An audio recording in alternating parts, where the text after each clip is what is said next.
He had known from the beginning that it was a mistake coming here. Shawnees did not take lightly to white hunters trespassing on their Kentucky hunting grounds. The others had not listened to his warnings, however, and despite the presentiment that had risen in him, he had allowed himself to be talked into it.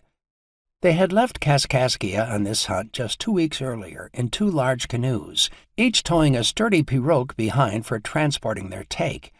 All 19 in the party were traders or hunters associated with the Bainton, Wharton, and Morgan Company. Not one of them had ever met either John Bainton or Samuel Wharton. Those two in recent years rarely left the firm's headquarters in Philadelphia, but all were fiercely devoted to George Morgan, field superintendent for the company.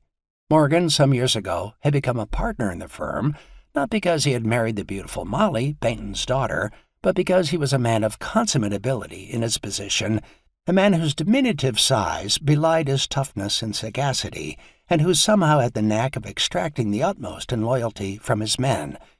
It was that very devotion, in fact, that now drove Gertie to make the extra effort to go back to Kaskaskia to tell Morgan what had happened here, rather than move on to Fort Pitt, as he would have much preferred doing.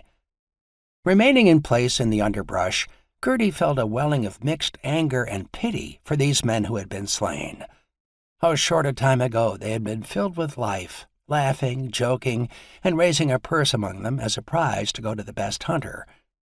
They had paddled down the Mississippi from Kaskaskia to the mouth of the Ohio, and then upstream on the latter, not doing any real hunting until reaching the Shawnee. And what hunting they had discovered here!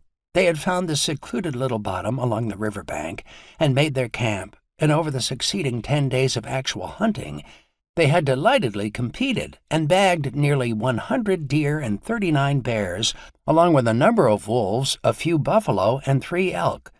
Their evenings in camp had been busy, relating their tales of the hunt as they skinned the animals, bundled the hides, quartered and salted down the meat, and rendered the bear fat to oil. One of the pirogues was already 2/3 full of bear oil, and the other one was half full with the meat and hides. The hunting had been markedly less fruitful yesterday, and last night, working about the camp and discussing whether to continue the hunt or return, they had decided to ascend the river perhaps another 20 miles to hunt a few more days and fill the boats to capacity before starting back. Then, just as they were starting to load their gear into the boats at dawn this morning, a barrage of 30 or more shots had come, and most of Gertie's companions had fallen where they stood. 2 besides himself had managed to leap away, rifles in hand, but one of these was downed in a few steps. Gertie had no idea what happened to the other, since he was himself being pursued by 4.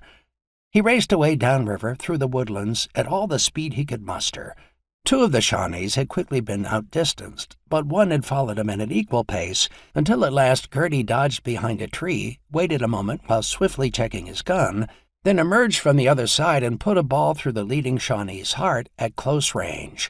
He raced off again at an angle, heading toward a huge rock he had seen while hunting, and reaching it, crouched behind cover at its base, swiftly reloading.